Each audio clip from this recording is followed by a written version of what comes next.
from other bouncing ball assignments. So any examples that I have should be linked on Learn, and they're in like the Google Drive, just in a folder that's like old example projects. But here's one of the ones for the bouncing ball assignment. If it plays. There we go.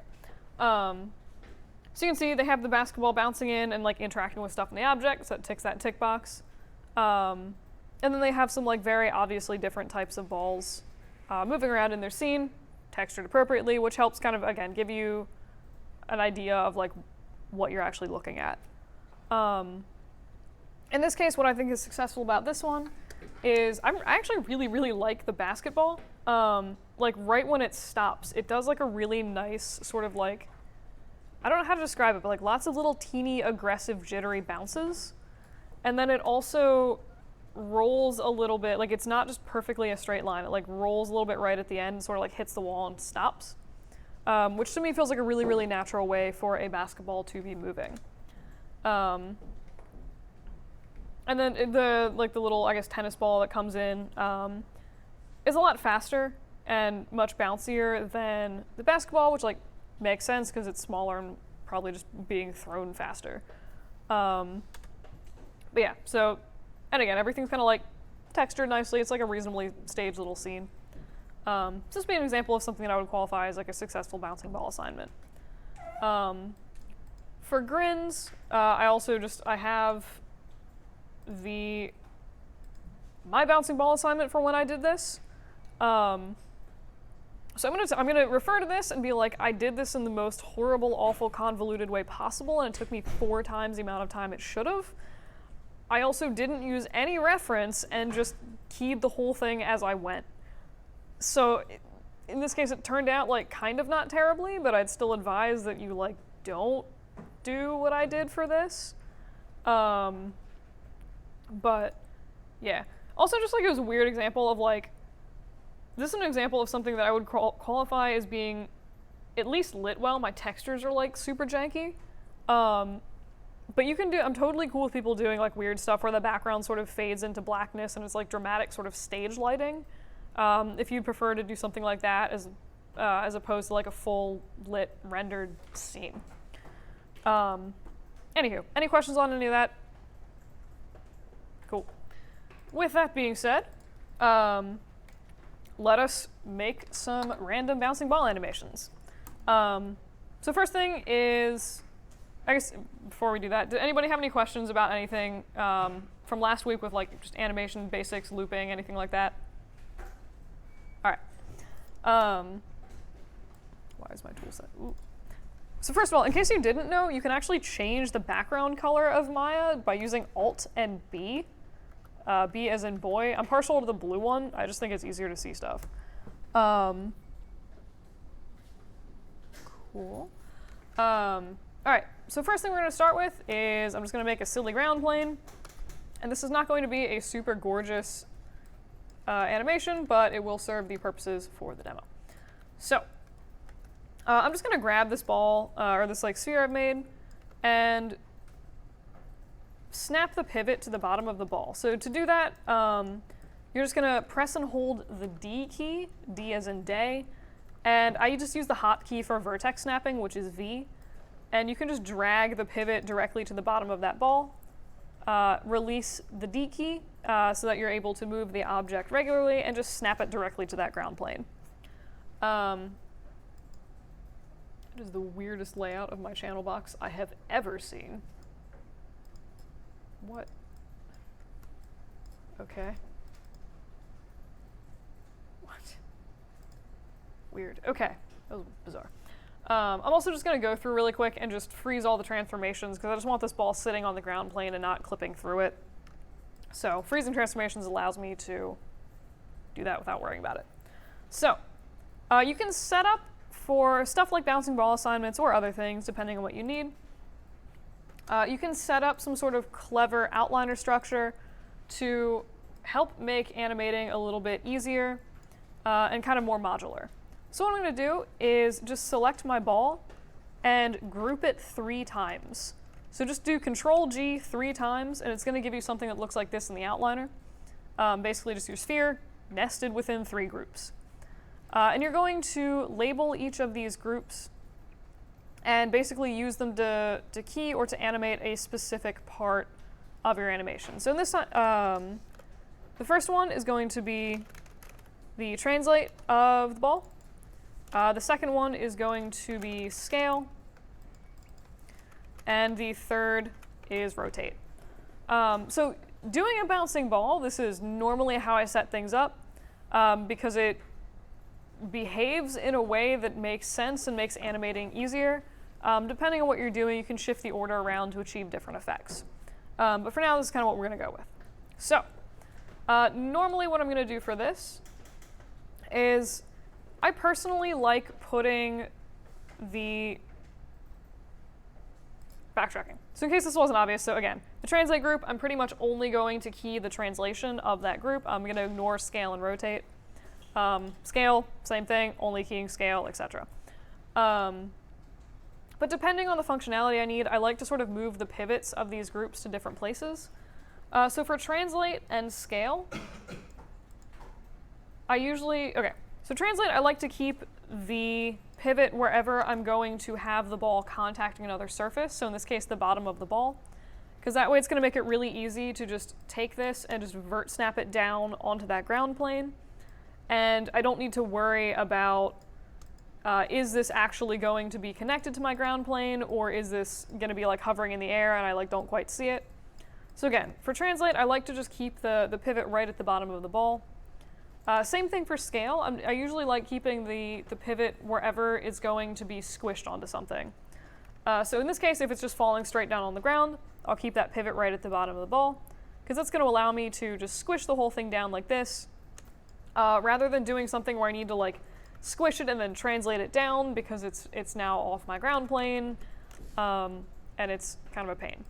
So you can actually do something as well. So if I wanted to, say, have this ball fall onto the ground and then like bounce off of a wall.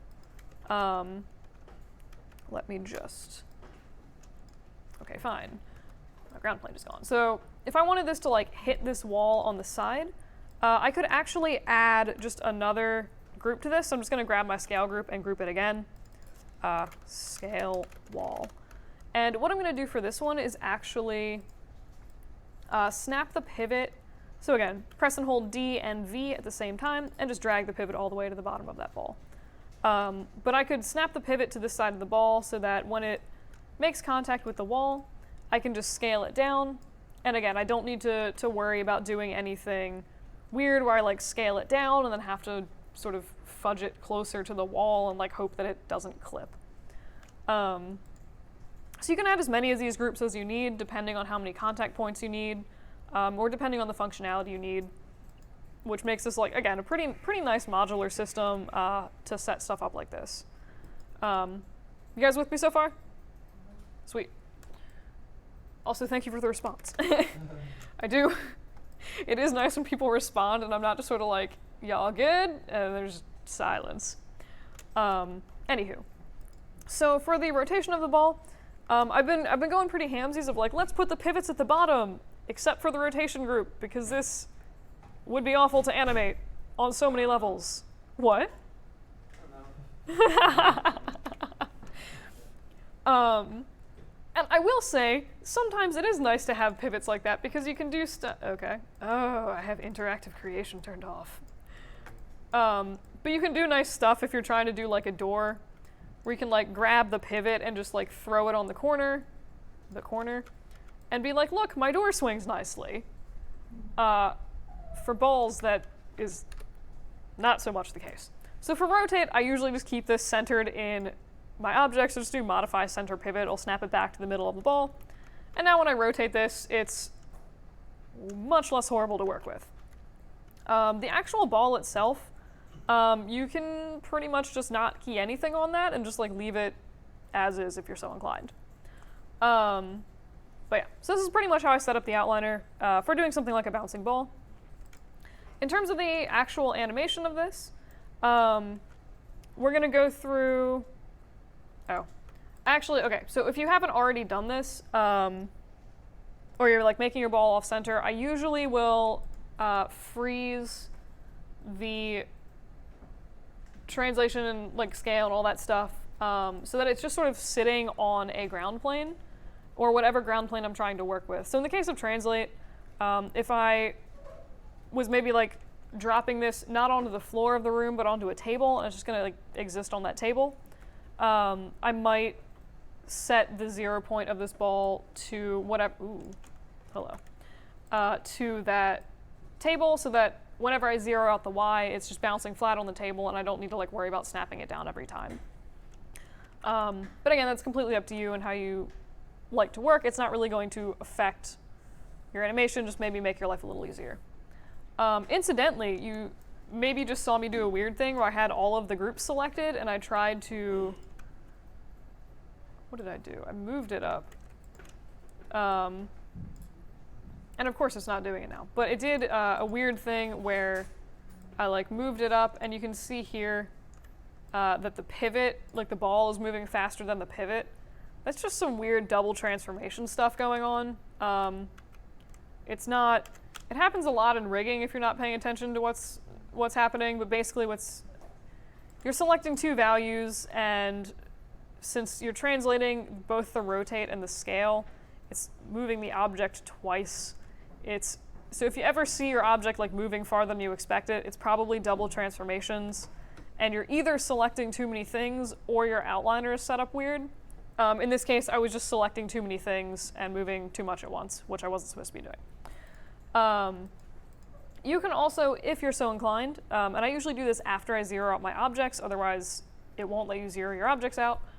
You can go through for like the translate group and just lock the extra values you're not supposed to use for it. So the same way you can, select multiple attributes to key them at once. If I just click and drag for both rotation and scale, right click and do lock selected, you'll notice it'll add like this little gray tab next to it. Basically says you can't modify those values.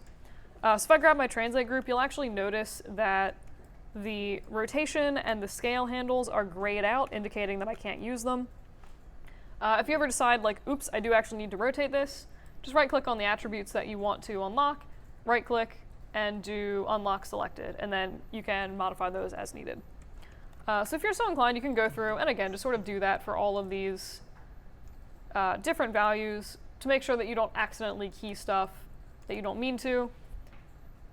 Like I said, normally I ignore this, but you can, at least if you like to sort of hitting S to keyframe everything, you can do that and it will not key those locked values, which is kind of nice if you're like feeling like being lazy, which I'm not gonna lie, a lot of times I am when I'm animating. So you can lock them if you want or not, doesn't really matter, total personal preference. All right, so actual animation of bouncing balls. And I will not be using any kind of reference for this. I would encourage you guys to use a reference. But I'm just going to start out, and I'm just going to key the sort of up and down motion of this ball.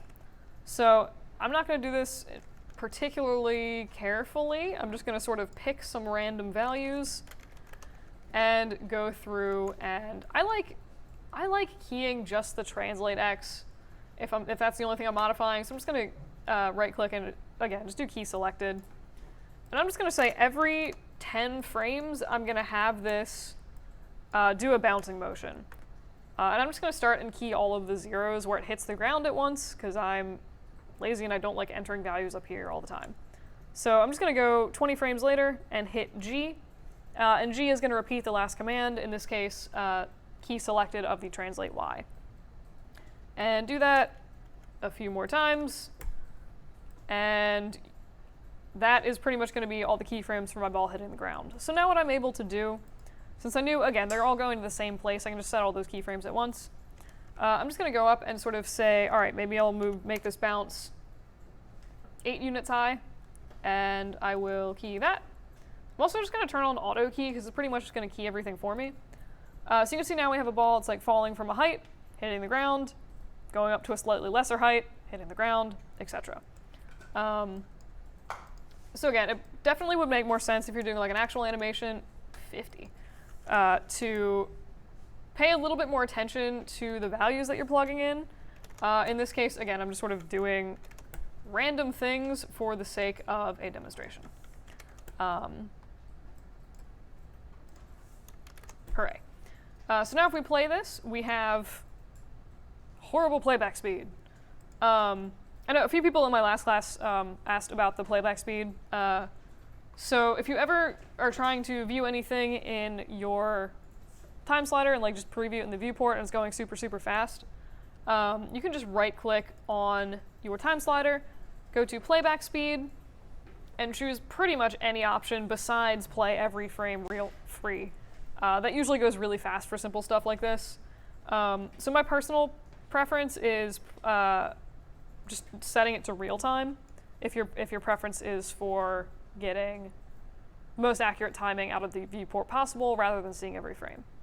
So we play this now. You can see that the ball is behaving, it's certainly going at a better speed at a bare minimum. But that'd be more or less like the translate Y of this. Does anybody notice anything inherently weird about the motion of the ball, apart from the fact there's like no squash and stretch or any other bells and whistles? Anyone?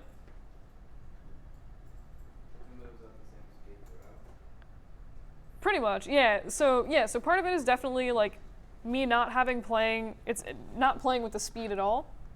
But it is a little bit weird. So right now, like when I went through it, I'm like, I'm just gonna do everything at every 10 frames and call it a day. So basically what we have is it falls from like 10 units high and hits the ground in the same time that it takes for it to rise and fall 1 unit from the ground. So it sort of feels maybe okay of a speed at the beginning, and then towards the end it starts feeling really, really slow because I've not paid attention to any of the timing of the lower falls, if that makes sense. The other thing that's a little bit strange about this is, again, it's kind of doing Maya's default interpolation, so it's slowing down between, or like as it gets to every keyframe. So basically as it's slowing down as it hits the ground, which doesn't make a lot of sense. Like, I always kind of think of it as like, if you're running towards a brick wall, you as a person know to slow down because you don't want to crash face first into a brick wall. A ball does not know or care about that. It's just going to keep going faster and faster until it reaches terminal velocity or is stopped by an object. So the fact that this is slowing down is a little bit weird. And that's where we kind of get into the graph editor for the first time today. So if you guys forgot where that is, it's just Windows, Animation Editors, and Graph Editor. And it's going to bring up this sweet, ugly thing. It's super pretty. But again, this is basically a visual representation of how your object is moving through space and time. And feel free to stop me with questions about the graph editor. I said I didn't use it for the assignment when I did it. It would have made my life so much easier. So I would highly recommend that you guys play with the graph editor instead of trying to do all this manually and just like adding 8,000 keyframes when you don't need them. But again, this is just the translate Y value, since that's the only thing I have keyed, that's the only thing that's going to show for my translate group. And you can see, like if I scroll in towards the bottom of these frames, that the change in this Y value, so this is just like the bottom is like the keyframes in your time slider, and the top Y axis is like the change in whatever attribute you're viewing. And remember, like pretty much the same thing as like geometry or algebra or whatever the math things that go over graphs and stuff, but basically steeper lines means a faster change in the attribute versus sort of shallower curved lines like up here or down here. But yeah, so you can see that like as it gets to the ground, it's kind of slowing down a little bit, and there's a few ways that you can fix that. So basically what you'd want to do is sort of play with these little handles here to get a better curve. In this case, when I move the one handle so that this is, you know, kind of looking all right on this side, this is like basically making your ball clip through the ground, which is obviously not really what you want. you can see the if I sort of go scrub through this, my ball then like clips a little bit through the ground, which again, not ideal. So what you want to do is break the tangents of this so you can modify both sides of the handles separately. Forgot that I could do that. So if you just select whatever frame you want, right click and do break tangents, and then you can modify each side of those individually. So basically what I'm going to do is for every place where this is striking the ground, I'm just going to go and I'm going to make that like a really, really aggressive point facing downwards. So it's basically kind of, if you're looking at this, it's slowing down at the top of the arc, accelerating down, striking the ground, and then changing direction really, really fast. So I'm just going to do that for all of the places where it hits the ground. So I'm just going to grab all these keyframes at once. Again, right click and do break tangents. And yes, you can modify multiple tangents at once if you select them all. And I've never had cause to do that, but it is kind of funny if you do it accidentally. So I'm just going to go through and sort of change all of these to be something maybe kind of more realistic-ish. Ish being the optimal word here. But you'll notice that now if we watch this bouncing ball animation, at least the motion of it striking the ground does feel maybe a little bit better. Right, it's like kind of faster, has a little bit more impact.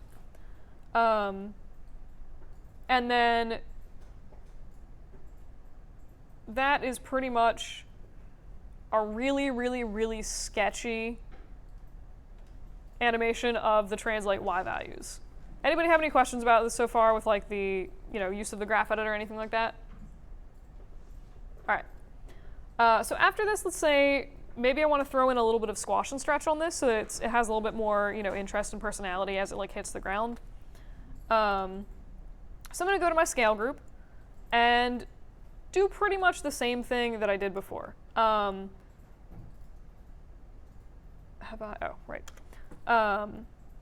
basically, any place that it hits the ground, I'm going to add a little bit of squish to this ball. And this one's always like honestly really annoying to key because you have to set a frame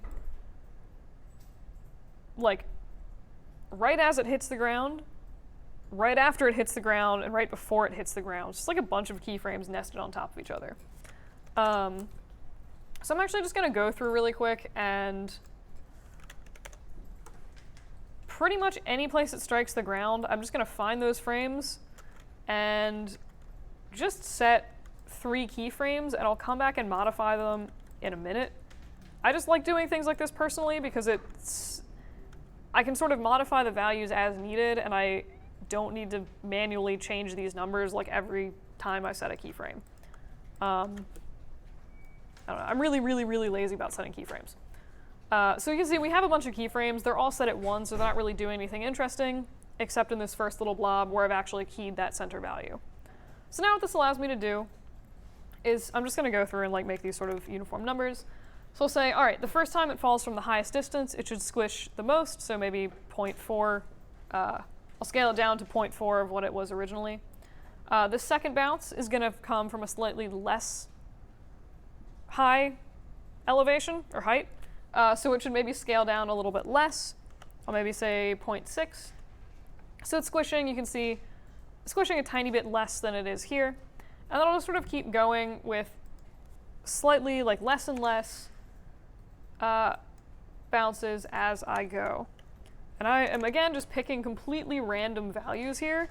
Ideally, you would pay a little bit more attention to the values that you are inputting. I'm just sort of making this up as I go along. All right. So you can see now that we have, there's no stretch on this, but like there's a little bit of squash, and even that sort of helps to make this feel a little bit more dynamic and a little bit more interesting. And then we need to then add a little bit of stretch back into this. So where do you guys think would be the fastest point? Or like at what point in the arc do you think the ball would be traveling the fastest? It's way up, and it's way back down, like in the middle.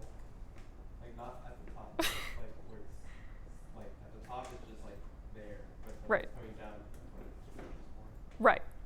Yeah, so on the way down, like as it starts right before it hits the ground is usually when it's going to be going the fastest, unless something has like launched it through the air.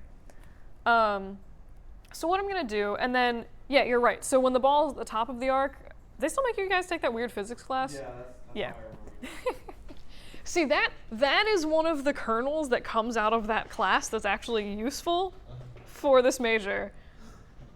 When I took it, they were like geosynchronous satellites. I'm like, guys, why is this relevant? But anywho, yeah, so at the very top of the arc, this pretty much stops moving entirely for like a really small point in time. So what I'm going to go through and do is basically set another keyframe at the top of that arc. So anytime it's at the top of an arc, I'm just going to key that so there is no squash or no stretch on that at all. Because again, it's completely stationary, so it's not moving. It doesn't really make sense for it to be squashed or stretched. So now what I can do is go through, and remember when I was like, every time it squashes down, you need a keyframe before and after. So I'm going to go to that keyframe right before it strikes the ground, and I will scale this up. That feels overly aggressive. And I'm just going to scale that up. I'll just say 2 times what it normally is. So now you can see sort of as I scrub through and it starts falling, it sort of stretches, stretches, stretches until it hits the ground where it squashes, and then it pops back up again. And when it pops back up, I'll usually do a value that's maybe slightly less than whatever the stretch was. And then just sort of keep going in that same vein. So I think I did like 2 for the last one. I'll do like 1.7. I'm really a fan of just sort of going through and like entering mindless values into this, and it gives you like halfway decent results sometimes. Not physically accurate, but it does look like a bouncing ball. 4, 1.3, 1.2, and 1.1. All right. Now that you've watched me enter values for like 10 seconds, so you can see that we now have a little bit of squash and stretch on this ball. And again, it's not like particularly physically accurate. I have no idea what ball would actually behave like this. But it does give a sort of like cartoony effect with a little bit, again, more character, more visual interest than just a completely static ball bouncing up and down. So are there any questions on this so far? Cool. Really quick, I did mention before that, I think actually one of you mentioned it as well, where it's a little bit strange where like the timing and the speed between these places where it hits the ground is exactly the same. So really quick, I'm just going to go through and, again, in a somewhat arbitrary fashion, shift the keyframes of these so that things start happening a little bit faster towards the end. So I'm just going to grab both my scale and my translate group and just sort of start shifting keyframes over. And again, I'm not being terribly careful when I'm doing this. I'm just sort of, I just want the values to start going a little bit, or like the bounces to start happening faster. An example of where reference would be beneficial. And then on this last bounce, it's like so tiny, so I'm just going to make these like really, really close together, because it's such a negligible little height that's bouncing. So that pretty much just sucked like 1 year of your life away. Anybody get that reference? Yes. Okay, thank God. The day people stop responding to my Princess Bride references is the day when my soul dies. But that's pretty much just sucked like 30 frames off the animation. And you can see it's still like pretty wonky looking, but the timing between those bounces does maybe feel a little bit better than it did previously, where it's like less crazy floaty towards the end. So that's pretty much squash and stretch and bouncing up and down. I'm gonna throw just a little bit of translate. So like if this wasn't, dropped completely vertically, maybe it's like traveling across this ground plane. I'll add a little bit of translate Y to this. Sorry, translate X. And this is one of the reasons why I like just sort of keying only the values I'm using at a particular time, Because if I keyed everything, there would be like 8 bajillion keyframes on my translate X, which I would then have to just get rid of because I wasn't using them. So in this case, on the first frame, I'm just going to say, all right, start maybe at 0, and by the end of this animation, go and move some distance this way. We'll say 30. Haha. All right. So now we just have a ball that's sort of sadly floating across space. It is also usually not a bad idea. I'm actually going to tack on some more frames to this and say maybe an extra like 10 frames. And grab that keyframe I just put on the Translate X. And I'm actually just going to shift. Hello. I'm going to shift that over so that it does a little bit of roll after it stops moving, because that's like a fairly normal thing for balls to do. Depending on the ball you choose, again, it's going to do this differently. So like the basketball, I've noticed they do a lot of like really, really tiny bounces, and then they sort of just start rolling eventually. Something like a bowling ball, which isn't as bouncy, is probably just going to like do a few larger bounces, maybe like a tiny one, and then just sort of roll across the ground. So again, reference is good, but usually balls do sort of roll. It does tend to look fairly unnatural, even with this small amount of roll. It kind of helps. But it looks really, really strange if they just stop abruptly. Yep. Is it possible to like attach it to like a motion path at the end bit where it starts rolling to make it look a bit more natural? You could probably do that. I've never tried attaching it to a motion path, but I honestly don't see why you couldn't. But yeah, I'm curious. I'll probably end up fiddling with that. We're going over motion paths next week anyway, so. But yeah. So yeah, adding that little bit of roll does help make things look more natural.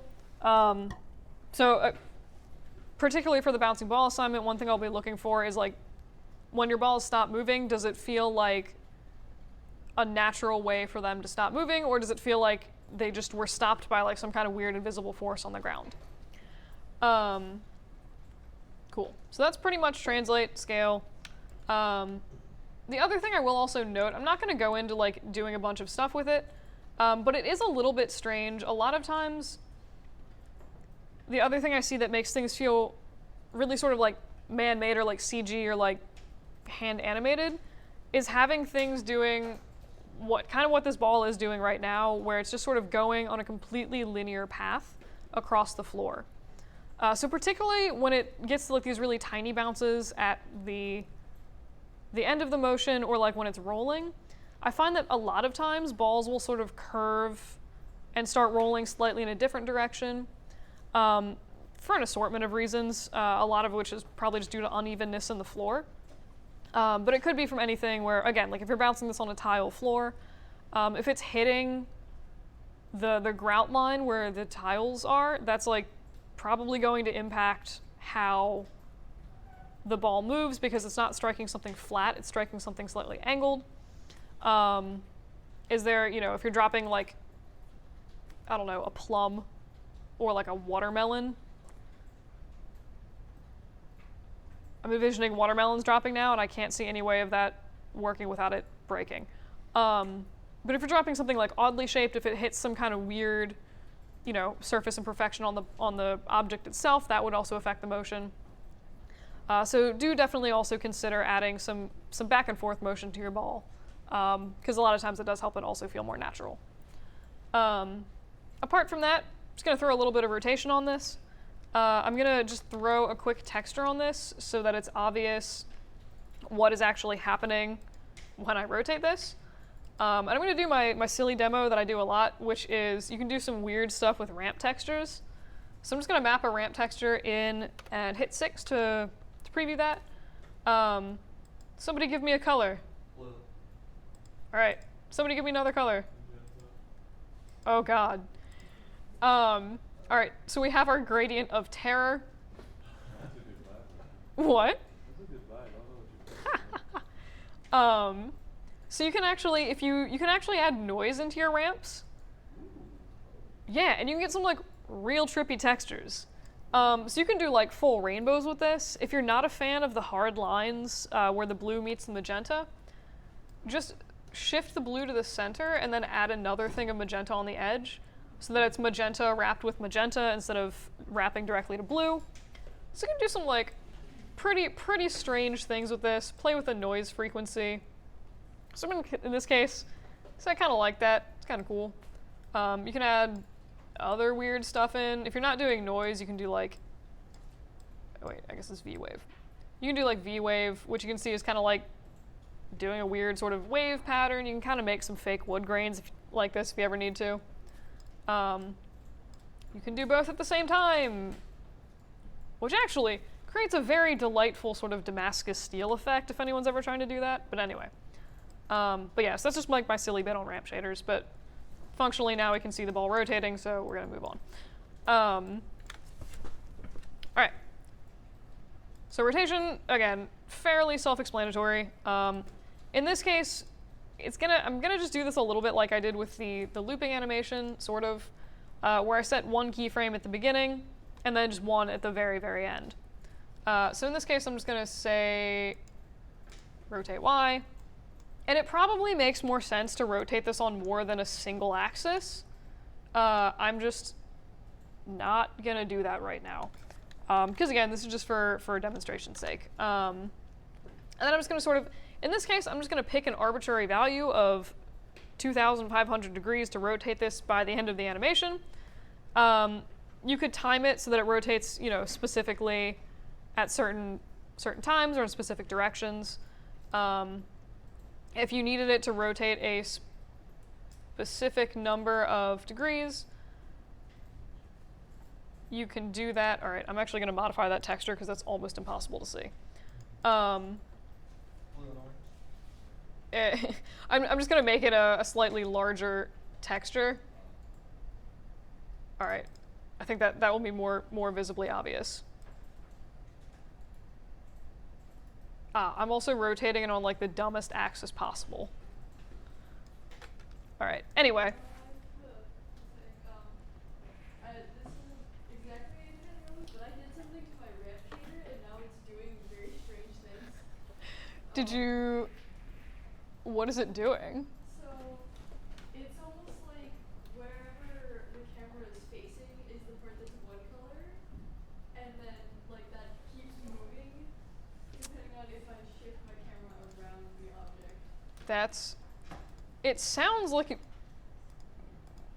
you didn't accidentally do some kind of projection, did you? I hope not. Because I have never seen that with a standard ramp shader. I would honestly say just make a new material and see if it still does that. If it does, save it and I'll look at it at the end of class because I'm admittedly very intrigued by that.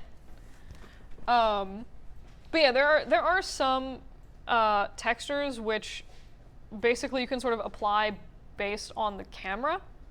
And we'll just like project through your match, kind of like a planar map. But I've never really used those with a ramp shader like this. Anywho, but yeah, so if you care about specific rotations on your object, say you wanted like 350 degrees or 360 degrees of rotation every bounce, you can just do the number of bounces you have times 360. In this case, I think I have like 5.5 bounces, and I have no idea what that math comes out to, but you can do it like that if you wanted to. In this case, I was also like, again, I keyed kind of a silly rotation. So right now, if you look, you can see that this ball is just, instead of like, I would expect the ball to sort of be rotating like this, and instead it's just sort of pirouetting through the air, spinning on the y-axis, which was a little weird. So I'm just going to add another sort of random keyframe to this. It's probably going to make the ball spin absurdly fast. Actually not that bad. But yeah, so you can see it kind of like bounces, and it looks maybe a little bit better with the rotation. Does anybody notice anything inherently weird about the rotation on this ball? Apart from the fact that I haven't like made it look physically accurate at all, but like speed-wise, etc. Yes. So this is another instance of where the graph editor is very much your friend. Because yeah, it does look really weird that the ball starts spinning faster as it's slowing down and losing speed. So what I'm going to do is go in, just select my rotation group, and you can see again the sort of like Maya's default interpolation here. And in this case, my rotate Y and my rotate X have exactly the same values, so the curve looks the same. So what I'm going to do is just play a little bit, see maybe if I grab this handle. Okay, fine, you're going to make me do it separately. Let's see how it is. Maya.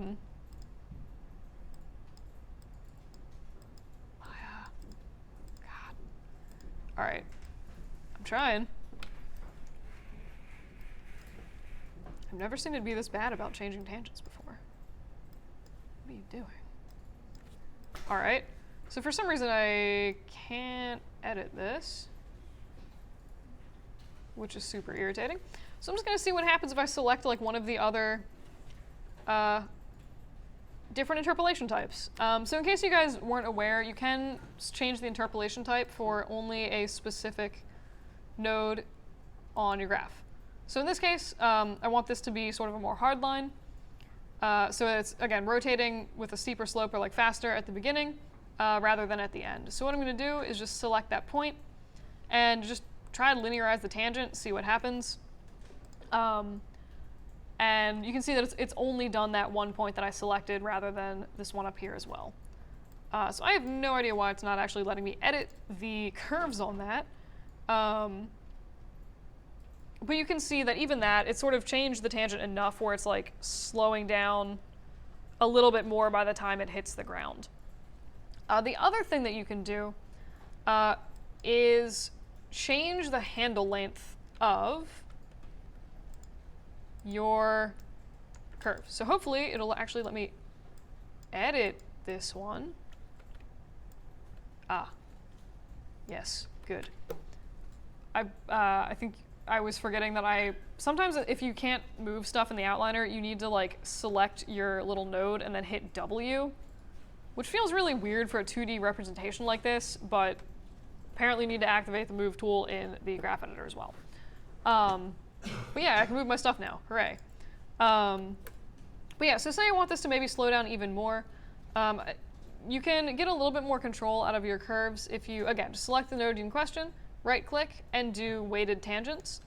What this is going to do, you can see it's changed the length of that little handle, but it allows you to manually edit that handle length. So right now it's doing both at the same time. If I wanted to, I could right-click and do break tangents and modify these each separately. And then once I go back and unify those tangents, it will save both the length and whatever weird curvature I've added in to that. So in this case, I'm going to just undo that and just go back and maybe extend this a little bit more on the rotate Y so that hopefully it will slow down even more by the time it ends. And you can see it kind of does a little bit enough. Helped a bit.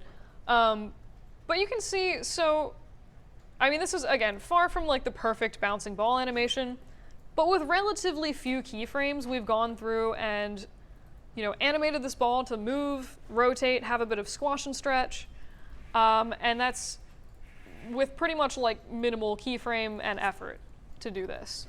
So if you were doing this without the graph editor, you would have to go in and manually fight Maya's interpolation. So one particular instance where this is like really annoying is when the ball is falling down from the top of the arc about to strike the ground. You just need to keyframe the crap out of that, like every frame, to force it to go the speed you need, rather than just using the graph editor and like changing a line. So again, I'm not gonna lie, I got through I think my entire college career and pretty much never used the graph editor for like anything but making a turntable. I don't recommend that because I wasted so many hours just counter keying against Maya's default interpolation. Anywho, that's pretty much animating a really basic bouncing ball. Does anybody have any questions on that? All right, questions on anything with like the graph editor, assignment expectations, etc.? All right. In that case, let me just double check really quick. and make sure. All right, I'm going to show you what happens if you change the order of these groups just with this existing animation on it. Probably something real weird's going to end up happening. But we can look at that. All right, yeah, so cool. That was pretty much it. All right. So I'm just going to stop this. And again, I'm going to change. I'm actually, for grins, I'm going to duplicate this. So we have both of that. Yes. Okay, fine. I'm not going to duplicate it. I'm just going to use the original one. So I'm just going to grab, say, the rotate, and I'll put that above scale, and put scale under rotate, and then the sphere under scale. So basically, I've swapped the position of rotate and scale. And this one probably actually isn't going to make a whole lot of really obvious difference. Okay, that makes very actually, yes. Okay, so you can see it if you look at it from this side. So before, when we had like this really nice sort of ball squashing directly on the ground, you can see now that it's squashing a little bit offset from what it was before, like it's tilting slightly. And it also is now clipping through the ground because the positioning of things has changed a bit. And it's actually not horrible in this particular one. You can see that the ball appears to be wobbling back and forth slightly, which is a little bit strange. Yeah, so you can see it kind of like hits the ground, goes slightly left, and then like comes back to where it was. Probably the most obnoxious possible variation on this would be to put the scale first. So scale, translate, rotate instead of translate, scale, rotate. And this is gonna just do some real weird stuff where the ball is just like all over the place. So I mean, it's like a little bit silly of an example since we've already done the animation and like are intentionally breaking it. But it's just sort of demoing like the importance of the order of the groups for doing certain stuff like this. And if you're not sure what the order is, like honestly, you can just sort of play around and just make sure that, you know, as you edit something towards the top of the hierarchy, in this case, scale is currently at the top, that it's not like destroying whatever you've done to the rest of the hierarchy. And then just shift stuff around as you need it. It's kind of the same thing as doing rigging, which I'll also be getting to later in the quarter. But yeah, so that's pretty much all I had for you guys today. So any final questions about assignments, Maya, etc.? All right, in that case, be free. Stop this recording.